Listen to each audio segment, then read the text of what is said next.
Good morning, everyone. Welcome to Social Work Week 2026 and welcome to the third day of Social Work Week this year. Particularly, I'm going to welcome you to this session around artificial intelligence guidance in social work, innovation from Brent Council. I'm Joanna Roberts. I'm the Regional Engagement Lead for the Eastern Region and Social Work England, and I'm really pleased that you are able to join us. I think we have had a huge number of people booking on this session. But first of all, I'm going to say a warm welcome to our key speakers today. Omar Mohamed, the Principal Social Worker from Brent Council for Children and Family Services, and Nana Amasawa, Practice Development Lead, both working for Children and Family, but particularly I'm going to mention, I really like your name, the Learning Academy at Brent Council. And once again, I would like to say a warm welcome to Omar and Nana. I will hand over now to Omar. And Omar, feel free to take over as well, controlling the slides. Thank you. Thank you very much. Okay, good morning, everyone. I hope everyone is doing well. Happy World Social Work Week. I hope everyone's been enjoying the week so far in terms of the Social Work England events. And I hope everyone celebrated World Social Work Day properly yesterday and really celebrated the theme of Harambe and co-building hope and harmony.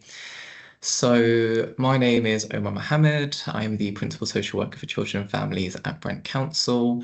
And today I'm going to take us through introducing some of the innovations and some of the work that we've been doing in Brent Council within children's services to think about artificial intelligence and really needing to direct our workforce in how to use AI well in a way that is ethical, in a way that's really rooted in social work practice and amongst early help and social care. So yeah, myself and Nana are from the Learning Academy within the Brent Children, Young People and Community Development Department, which is shortened to CYPCD. So if you see that in the slides, that's what that stands for. Okay, so let's move the slides on. So what I'll be taking us through today is introducing the guidance that we have here in Brent, talking about how we developed the guidance and some tips about how you could develop similar guidance moving forward. And throughout today, I will be reflecting on ethics and governance and what all this means for practice. And my hope is that we'll have much more time for discussion and some feedback and to really reflect together on AI.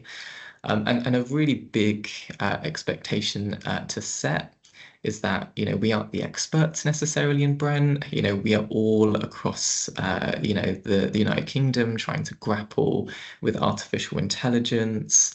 And, really what we've been able to do is grapple with what all this means in Brent. And what we hope to do is share that nationally so people can take some learnings.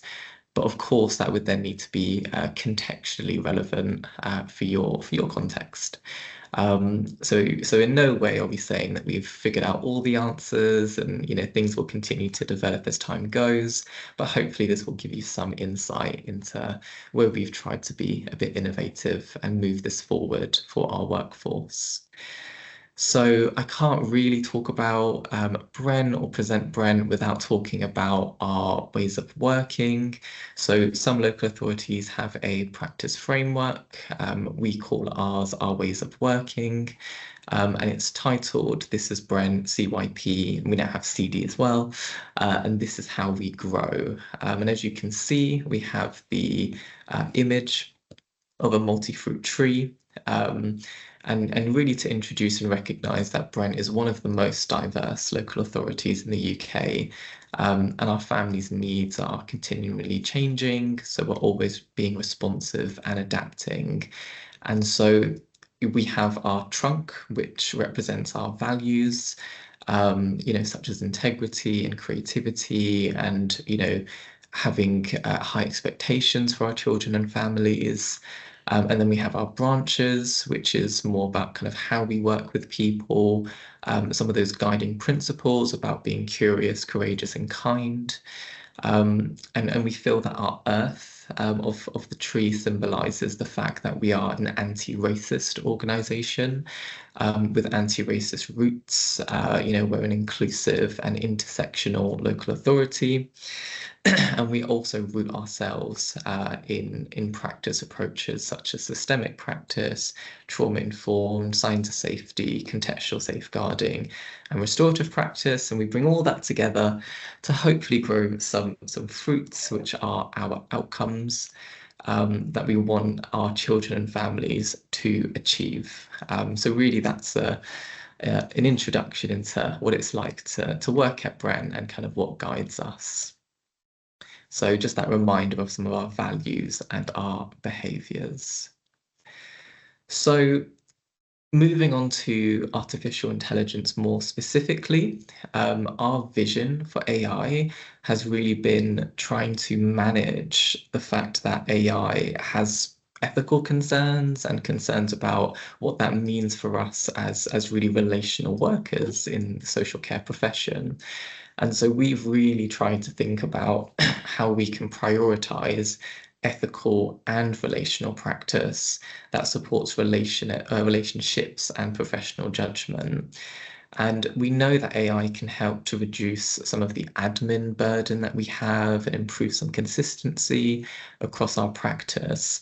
But really our vision is that then doesn't mean we allocate more and more cases, Actually, what that should mean is if we are reducing our admin, let that allow the work for direct work and intervention being with our children and families. So really that's part of the vision. And of course, we embed all of that into our ways of working. So really taking an anti-racist approach. And we're really trying to get our staff to critically reflect and critically evaluate artificial intelligence as things continue to evolve. So some of the principles of that is that we all agree that AI supports practice. It does not make decisions. Our judgment as professionals is what's paramount. Our children and families' lived experience is always going to remain at the centre, and our social work values nationally and internationally guide all of the use of AI in Brent. And so with this vision, we took to start to develop the Brent AI practice guidance. And so a lot of that has been the work of our Learning Academy. So we have some exceptional practice development leads who really know our workforce.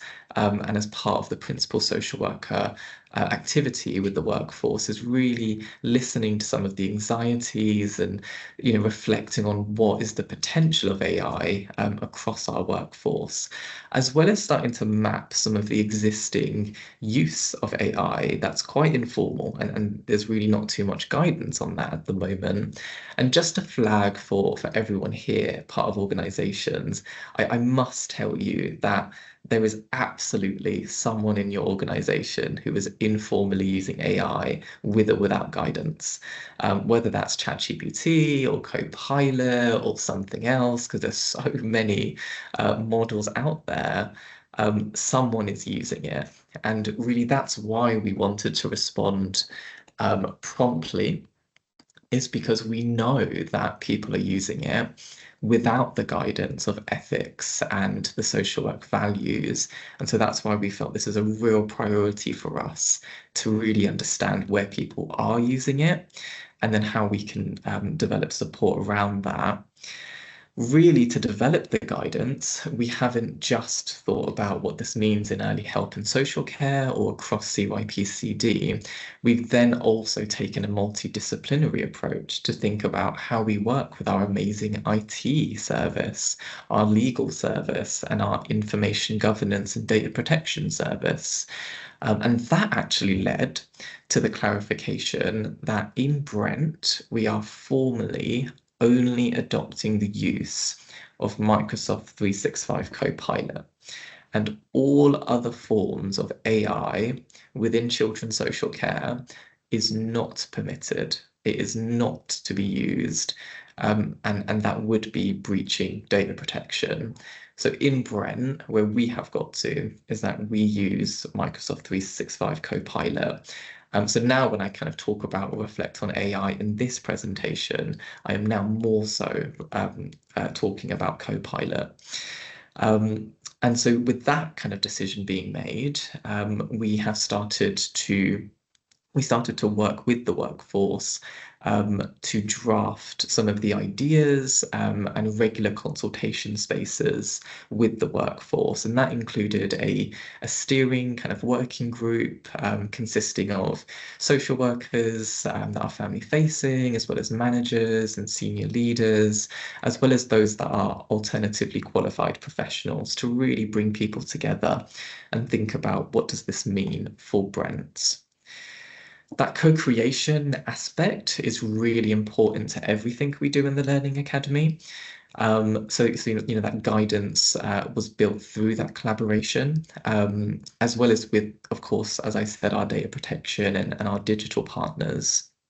And a lot of the consultations focused on some of the complex challenges when we think about compliance and ethics and data protection, and how do we ensure safety and responsible use of Copilot.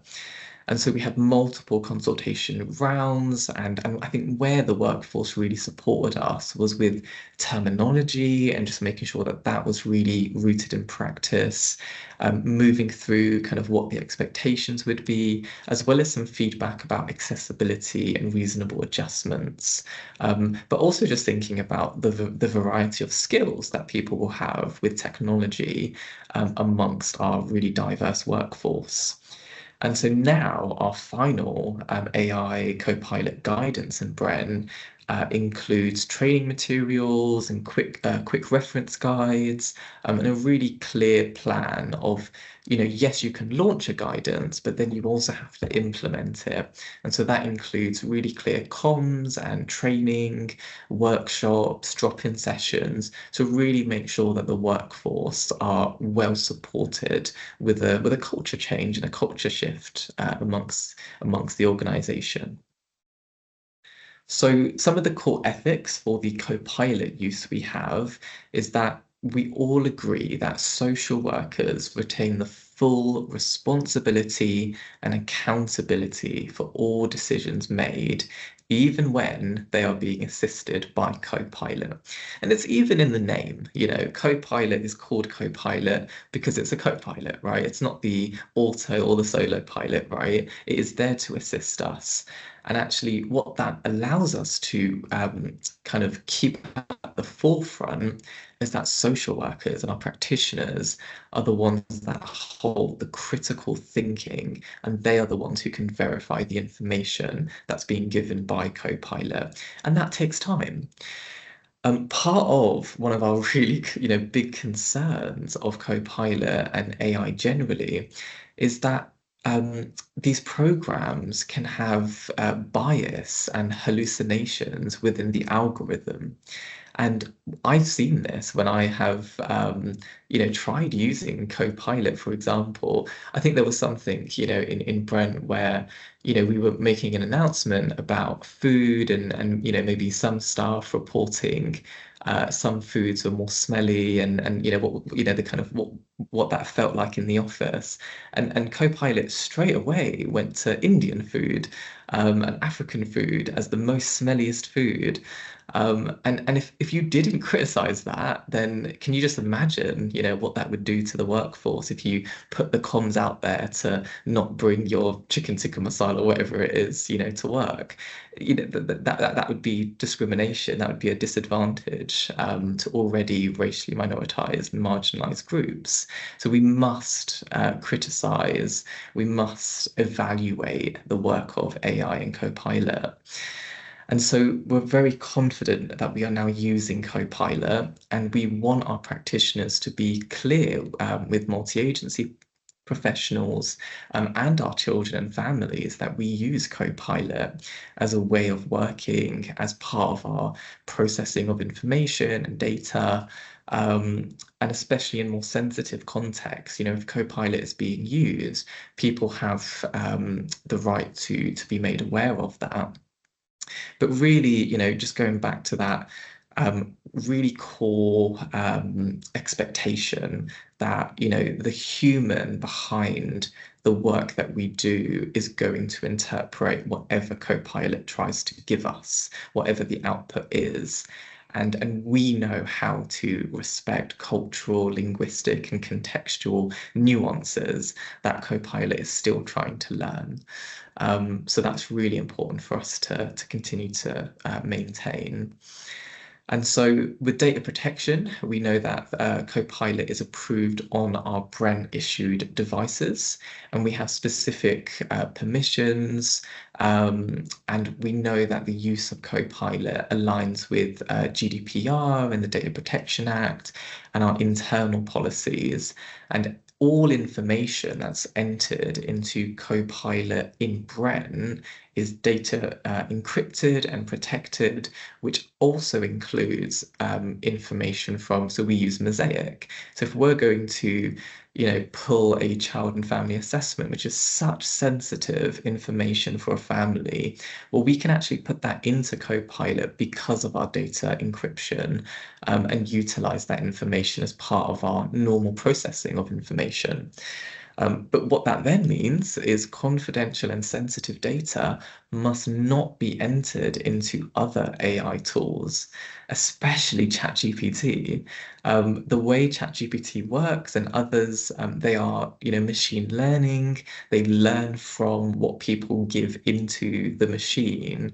And just as an example, if I am a racist or sexist or homophobic social worker, and I write an assessment with that bias, and I teach ChatGPT or other models how to write an assessment in that way, then unfortunately it's likely to reproduce some of that bias. And so really, we really have a clear policy that ChatGPT and others are not to be used. It's not safe, it's not ethical for our practice in Brent, but we can enter that into our Brent Copilot chat. And of course, all of that comes about with the working with information governance and data protection officers, etc.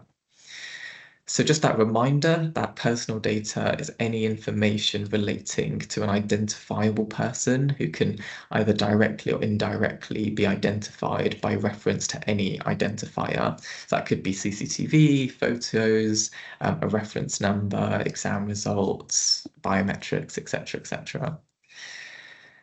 So part of our guidance is we want to give examples or some kind of activities of where Copilot has been used and works well.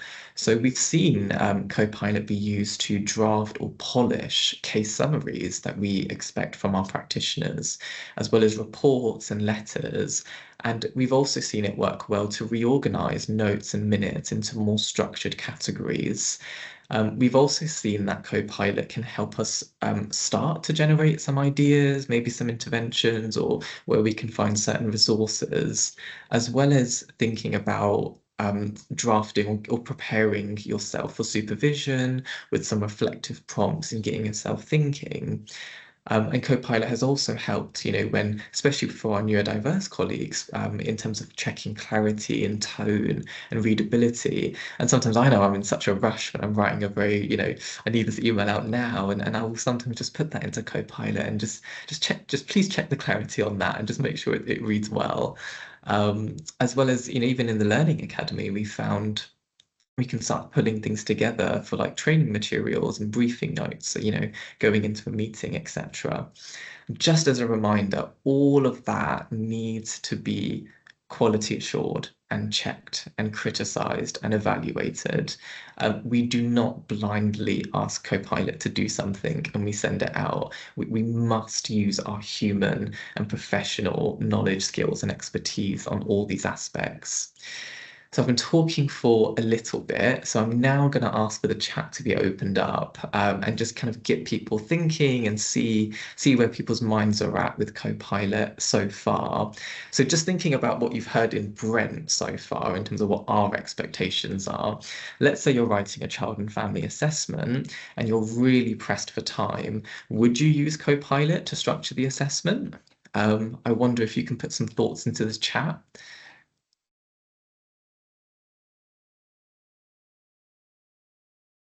So we'll see what we get through in the chat. It could be a yes or no, or you may want to expand on what you're thinking. Would you be using Copilot to structure your CFA?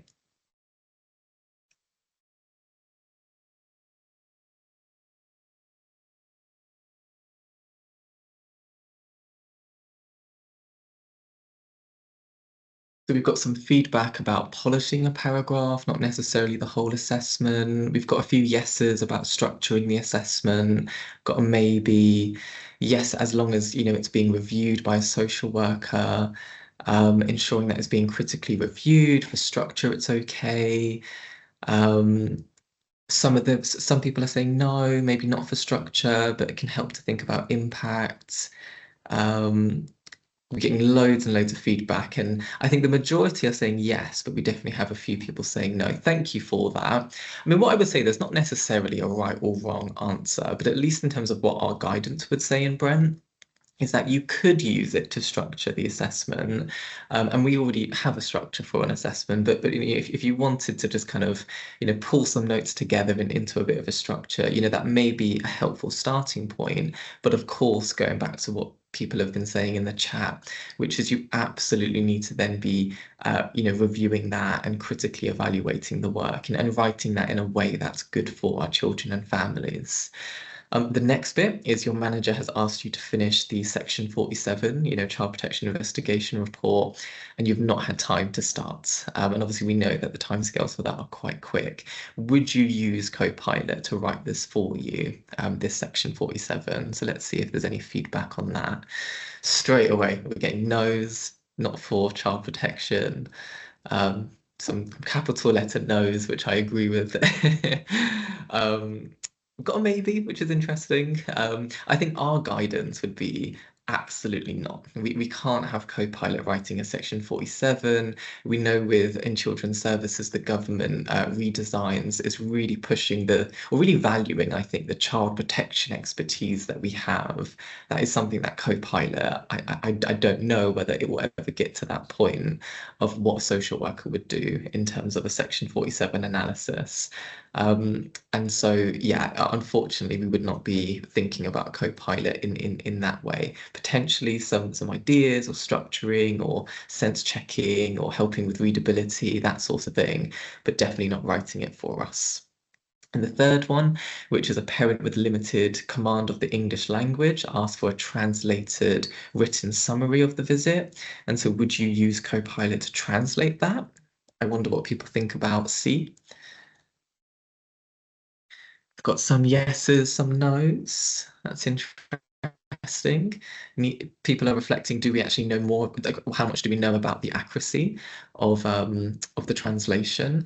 Someone made a really good point about, actually, if we don't, if we can't read the other language, then actually how can we verify the information? So that's a really good point.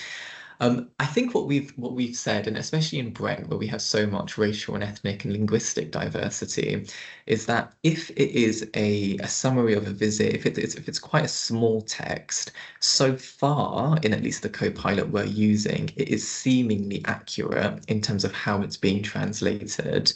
But currently, the guidance, I believe, from our data protection team, is that a full document, so a full CFA, for example, or full policy or procedure, is not advised to be translated. But where you have a small amount of text, so far we are seeing some of that accuracy. I think we're still in a process of testing that out and getting some feedback from children and families. But I think it's been a helpful reflection. And then the last one, which is a partner agency joins a Teams meeting, and you notice AI Minute Taker has joined in the participant list. What do you do?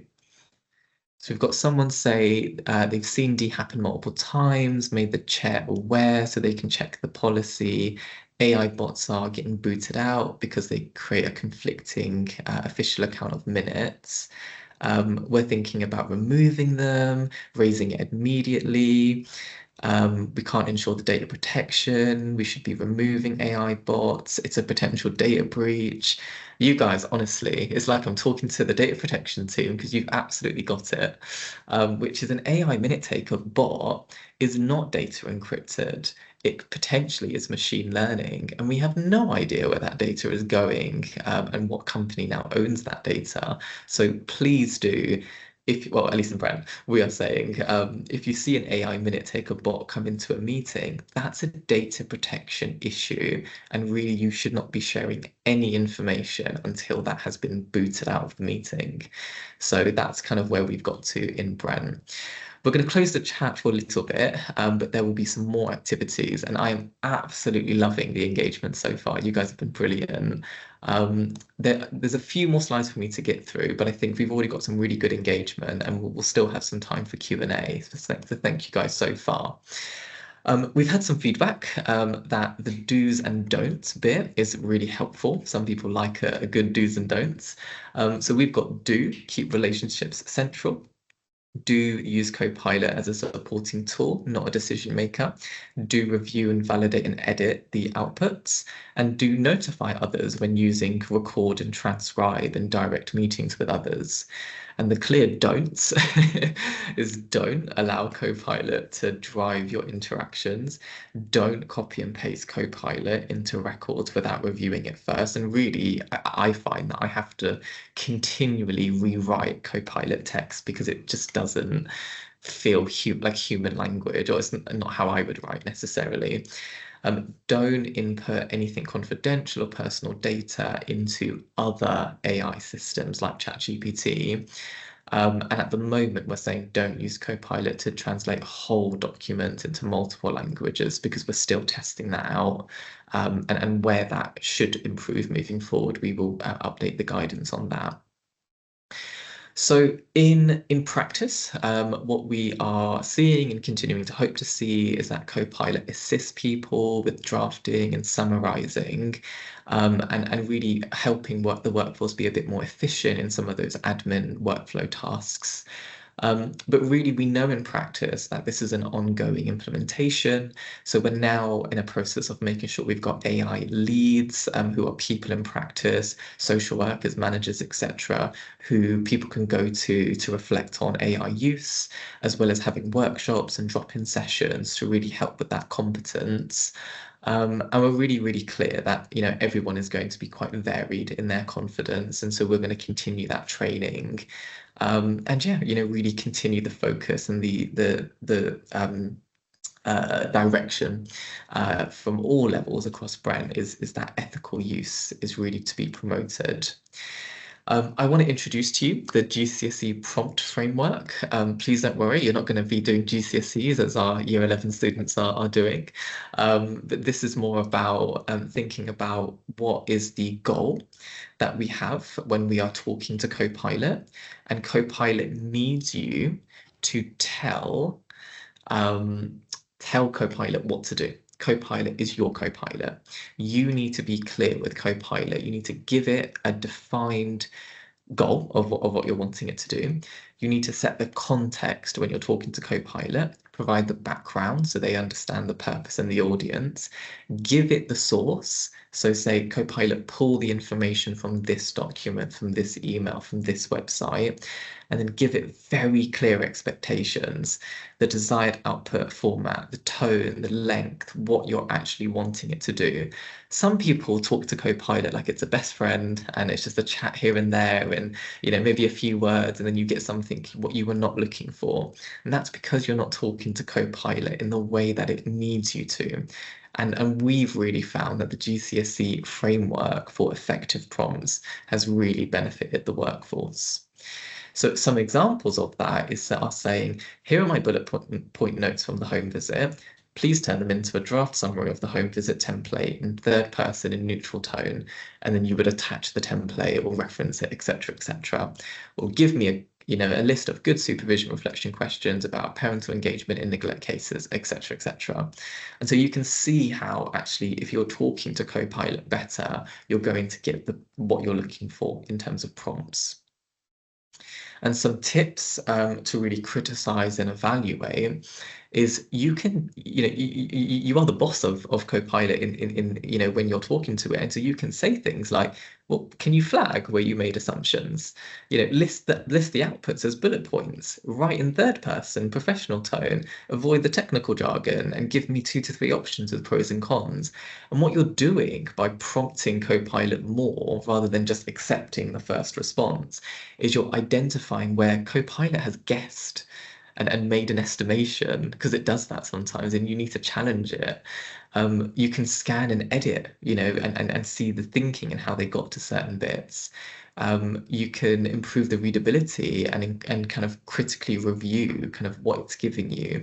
So really don't be afraid to challenge Copilot and AI, moving forward, so that you know what you're getting, because you are, at the end of the day, responsible through your conversations with Copilot. In terms of EDI and reasonable adjustments, so we're really clear about making sure that all our staff have access to the digital tools and are, able to participate equally. So everyone has Copilot enabled. And we also are aware of the reasonable adjustments needed, for example, dyslexia, ADHD. And so eligible staff can actually have a enhanced license Copilot subscription plan as well. And that's all subject to reasonable adjustment assessments, etc. So I went 2 slides too quick. So another quick challenge, and we'll open the chat for this. So just a quick true, false, just a true or false in the chat. So Copilot can be used to translate full documents. What have we got for that? I think the chat is just going to open up in a second. Okay, chat is open. So true, false, that Copilot can be used to translate full documents. Yep, it's a clear false. Thank you so much for that. Let's go on to the next one. So AI can replace reflective analysis in reports. So true, false. Again, we're getting some false, absolutely. So that should not be happening. Thank you. We'll move on to the next one. So C is, if a meeting is not confidential, you should still make people aware that you are using the transcription feature, which is part of Microsoft features. So is that true or false? Should you still make people aware? Getting a mix of responses here, which is really interesting. We would actually say, in terms of the true and the false, we would say true. Even if a meeting isn't confidential, it's good practice to still make people aware of what you're doing. From a data protection perspective, actually, the multi-entity professionals and our children and families have an expectation of this is how we process data and information. So you don't necessarily need explicit consent in Brent, but you should really still make people aware as good practice. So I've kind of given you the answer now for the last one, which is families must always give explicit consent for Copilot to be used. Is that true or false?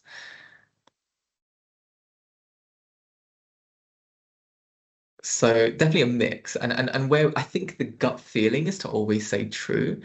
In Brent, that's actually false. We don't actually have to have explicit consent from families because it's part of our data protection processing anyway. And so when families engage with us, they should be made aware of data protection that we do generally and how we hold their information on Mosaic, for example, and they have access to a subject access request, etc., etc.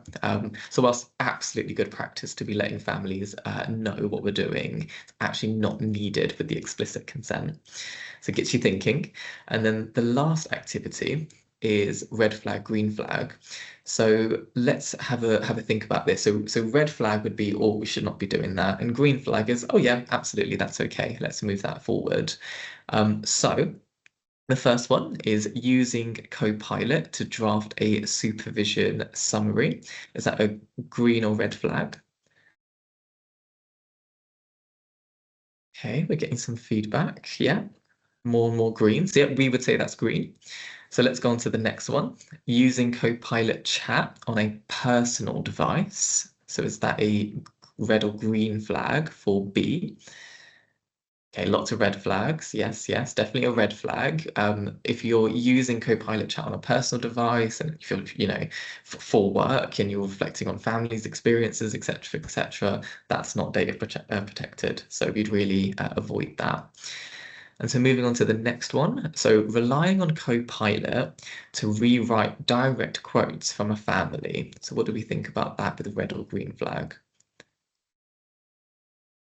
So rewriting the direct quote from a family, we're going to rely on AI for that. Lots of red flags. We would agree with red flag.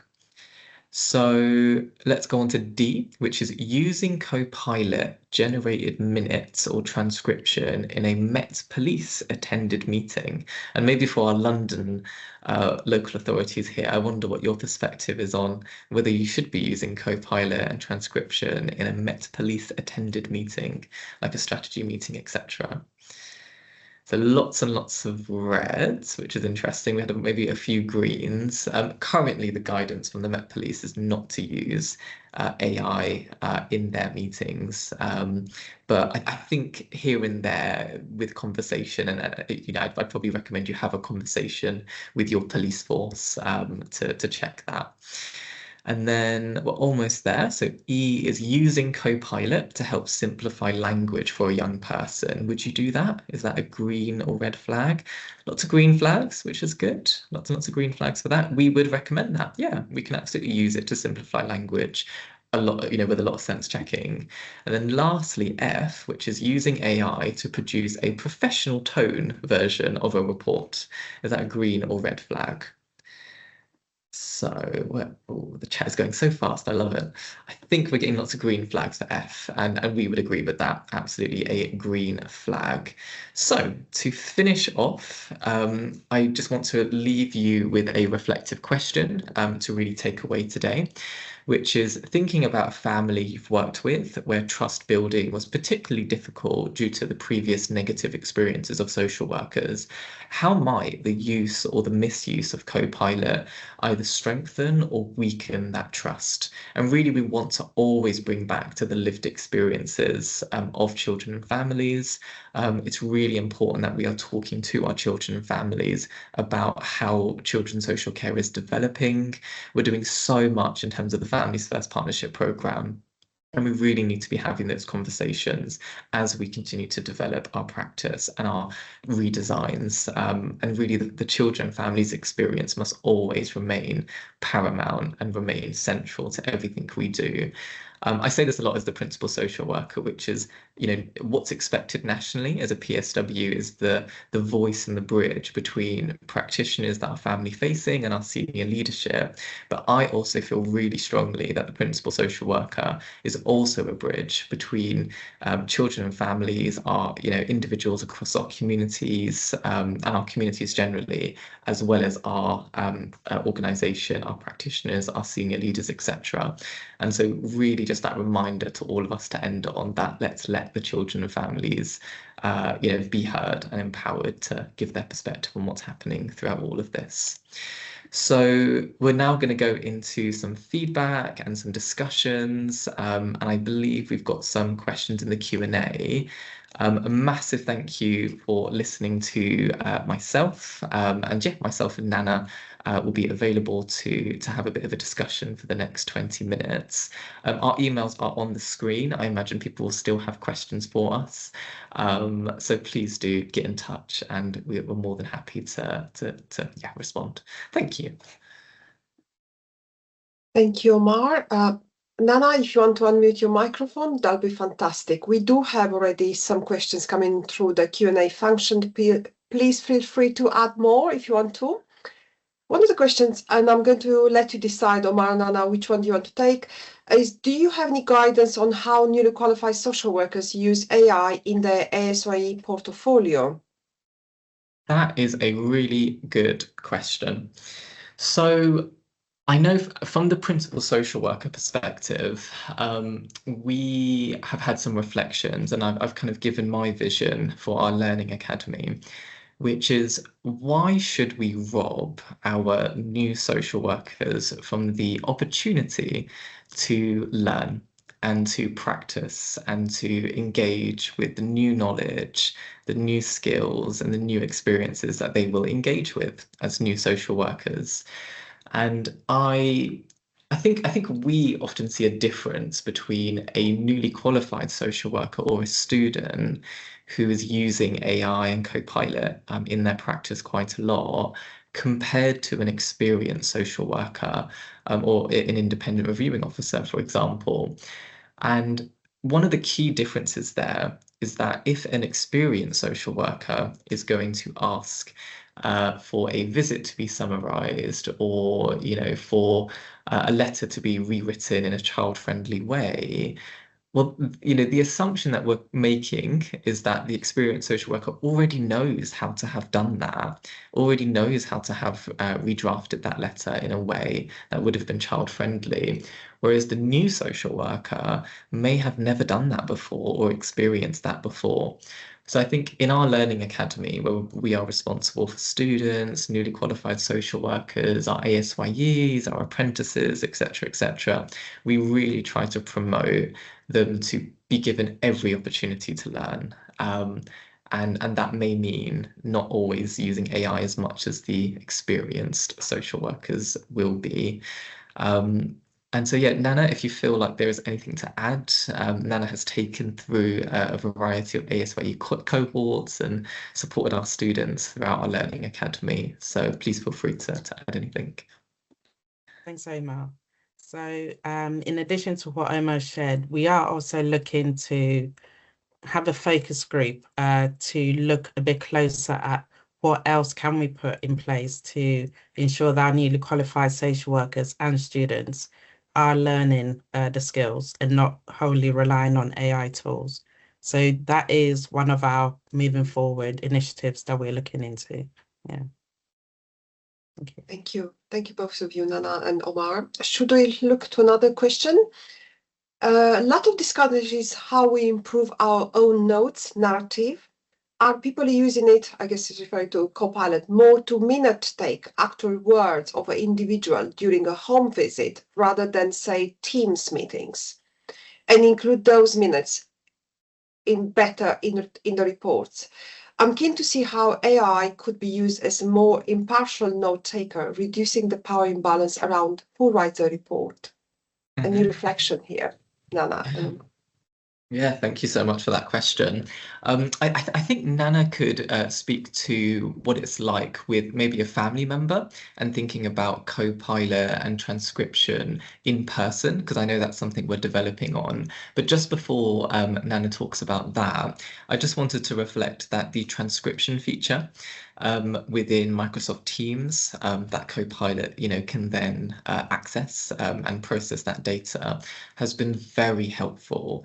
For me as the principal social worker in all the meetings that I attend, I now know that I can look at people and be relational, because I know that my transcription is taking the notes, and I can put that into Copilot. I can say create meeting notes and actions in the way that I want it, in the way that I like to read notes and actions. And I know that my actions are stored so that I can always go back to that. So that's very helpful. And I know that we are also using that for our child protection conferences, as well as review meetings, and practitioners are finding that to be very helpful to really pull together the information and just allow that space for, there's nothing worse than, being with a family member and having to type on your laptop, and get all the notes, or sit in a supervision and you've got a social worker, talking about something that's really hard and really difficult. And then you're having to want to be empathetic, but need to get that down, and minuted. And it's like, so I think it really does allow us to be more relational, which is really nice. And then Nana, I don't know if you want to talk a bit about kind of in-person transcription and how we're trying to develop that. Thank you. So a feature of Copilot is the ability to take minutes during an in-person meeting. So at the moment, we're just trialing to see the effectiveness of it, because what we want is for the visits for people to be present with the families and actually have the note taker there taking the notes.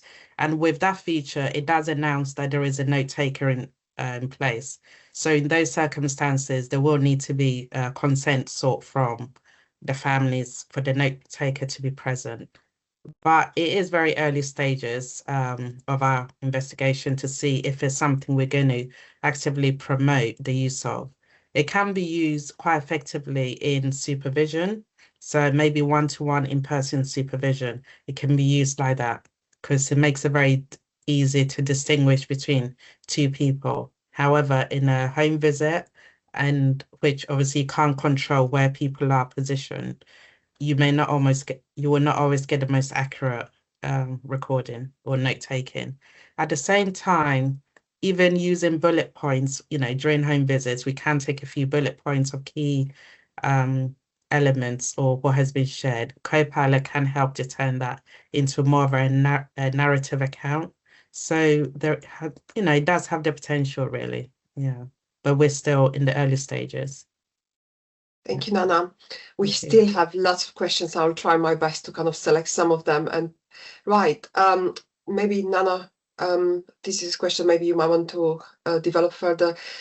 Have you sought feedback from children, families, community on the use of AI in practice and how this has been informed, how the answers, I guess, have informed your practice guidance? I don't know which one you want to take. Yeah. So we are really privileged in Brent that we have a variety of activities that we can engage with our children and families in. So we have our Children in Care Council that we call Brent Care Journeys. I think it's called 2.0 now, actually. And so we have some amazing young people that we've been able to talk with. We have our Send Parent and Carer Voice Forum.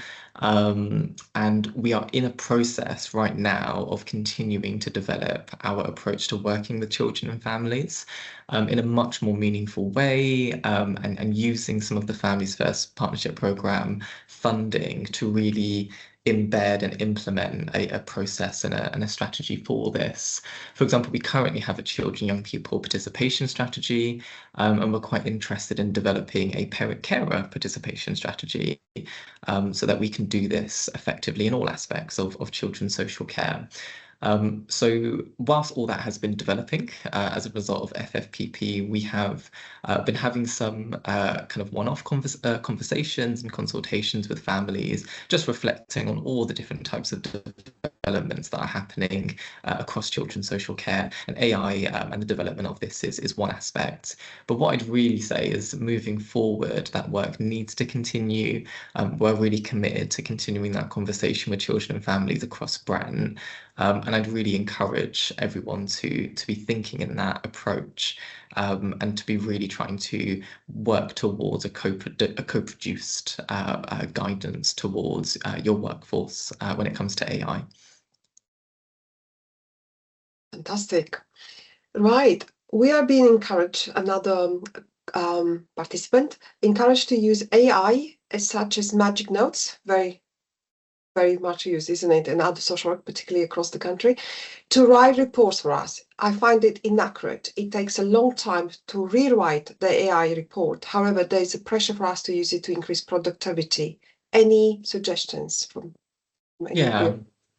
So our perspective on magic notes, so just to set the context that in children's services, we do not have access to magic notes. However, in adult social care in Brent, they do have access to magic notes.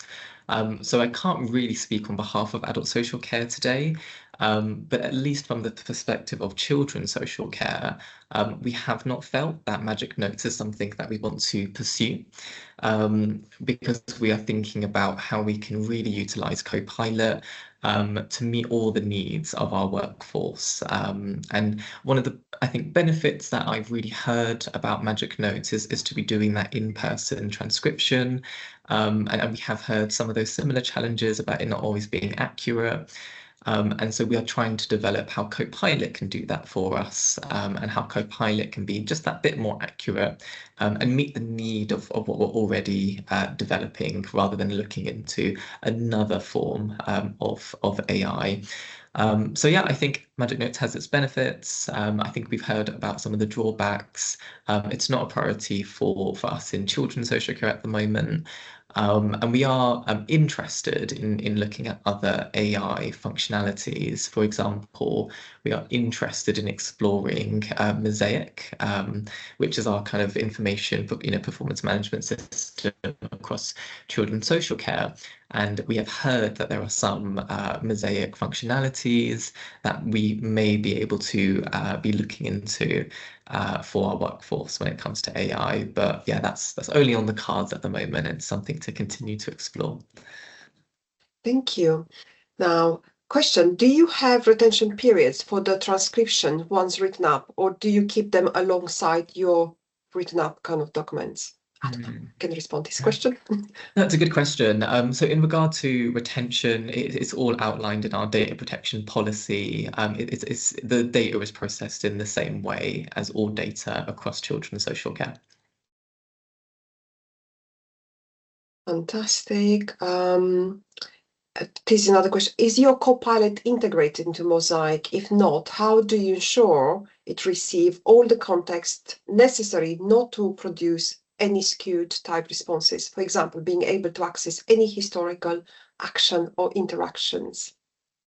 Yeah, it's a good question. So that's what I was alluding to just before, which is we're interested in exploring how we can integrate our use of Copilot potentially, but probably just AI generally into Mosaic. We're not at that stage yet. So it does require practitioners to pull the information from Mosaic into Copilot. And because it's data encrypted, we can do that. And it works really well, and our training and our workshops will be used to really help the workforce know how to do that well. On the note of workforce, we also have a question. Is there a Brent framework on how managers, I think this is a really interesting one, for at least from my perspective, on how managers and supervisors overseeing and approving work completed with AI? If you have a framework, it's quite a long question. A lot is left to the judgment of practitioners, and we know that in reality there is pressure or even extreme pressure to work quickly, and people might give it to that. What checks are there in terms of managing the operational pressures to not lead to inappropriate AI leading the work of social workers or the outcomes of the work of the social workers? Yeah, absolutely. So I think we're very lucky in Brent. We have some amazing, skilled, critical thinkers in our management, our managers across children's social care. I think we've seen managers send back, a CFA or a conference report if AI has been overused and the critical thinking isn't there. I think for managers, it's very much, they were going to quality assure the work anyway. And they're there to support the practitioners through that process. It's quite obvious when AI is overused, when Copilot is overused. So I think managers are being supported to spot that and to challenge when necessary. And the framework of evaluation and criticizing AI is an expectation for everyone. Students and QSWs, practitioners, our managers, our senior leaders, everyone should be working towards that same framework. And then I know Nana has some more bits to add about kind of some of the work that's been developing in this area. Thank you. I just wanted to add, in terms of our reflective supervision, like our templates, we're amending those to also bring in the requirement for managers to really bring and explore how AI has been used in the work with a particular family. So that is some of the work we are doing. Fantastic, Nana. Definitely, I'm sure that many of the participants in this session, they are very, very curious, the nitty-gritty kind of aspects, how you're managing all of those elements, including the quality assurance aspects. Now, we have 4 minutes left. Let's try to respond to a question, and I'll respond briefly to one raised for Social Work England around what we do. Therefore, first of all, let's go back to how many Copilot licenses do you have across your social work teams? Brent colleagues. It's a good question. I think we have about 400-ish early help and social care practitioners and about 800-ish across the whole directorate, and everyone has access to Copilot. Wow, quite a high I think with Brent wide, all the Brent staff have access to Copilot because it's more of a corporate view. And what we've done is in children is to basically just give further guidance. But Brent is very much about, digital transformation, and it's about the communities, it's about the workforce, it's about everything we do. So it's very much about promoting it across our wider directorate or local authority. Great, thank you. Thank you, Nana and Omar. One of the questions, in fact, in the Q&A section is around Social Work England, what we are doing. I'm going to encourage the participants, if you are interested, join us Friday, the end of this Social Work Week. We have one of the, I believe it's the last session of Social Work Week 2026 around artificial intelligence. The 2 pieces of research we have commissioned, particularly around how social workers are using AI in social practice, but also how it's utilized in social work education. Please join us. If anything, both sessions, in fact, if you attended Monday as well, the brief bite-sized session we had together with Skills for Care, it will be amazing CPD opportunities, isn't it, for all of us attending those. But definitely you are going to find out more what Social Work England has done already and what we are doing around AI. And I'm also going to launch an invitation. Please do join us and Skills for Care on the 20th of May 2026 in Birmingham in person. We are co-organizing together with Skills for Care AI Summit and the Social Work Future. So please do join those events and you're going to find out a little bit more about what Social Work England is doing around AI. And also, please, it's important to contribute to the future what might happen nationally, isn't it, for all of us around AI in social work. Now, we have 2 minutes left, therefore, let's see if you want, Omar and Anna, if you are happy to take maybe a final question before we conclude this session. Yes. Okay. What's your experience of using AI in auditing? And I'm aware the local authority have a Q&A quality assurance definitely team and lots of activity around that. I'm a Q&A manager and I'm seeing some managers using AI. I find the language used is generalized in its evaluations. I worry there is a real scrutiny of practice going on. If there is, a real scrutiny of practice going on. Any final reflection around the using of AI in that space? It's a great question. Nana and I are smiling because we both do a lot of DIP audits. But in terms of AI, I mean, from a reflection just from me, I guess, I will sometimes struggle to find the time to do all the percentages and the math data and that sort of the quantitative data. And I have found AI, and sometimes it's not always 100% accurate, but it can start to pull a bit of the percentages for me, which I found quite useful. Nana, I don't know if you want to share any reflections on how that's been for yourself. It's been helpful. I use it, for summarizing, but in terms of how we are quality assuring it within our department, we do DIP samples to look and see, the work coming through. I think currently, actually, I'm doing one where we are considering looking at AI use. So in terms of our framework for audits, I can't remember if we are reviewing it. I think we are in the process of reviewing it to take into account actually the new AI world that we live in, really. So yeah. And a really great reflection there, isn't it? Can I just say, both of you, it is over 12 o'clock. A big thank you for joining us today. Amazing presentation, so much insights about AI in social practice. I hope for all participants that you enjoyed today's session. Please do contribute to the feedback form, which my colleagues had posted already in the chat. And we are looking forward to see across the week to the remaining session. Thank you so much, everyone, and goodbye. Thanks, everyone. Take care. Thank you.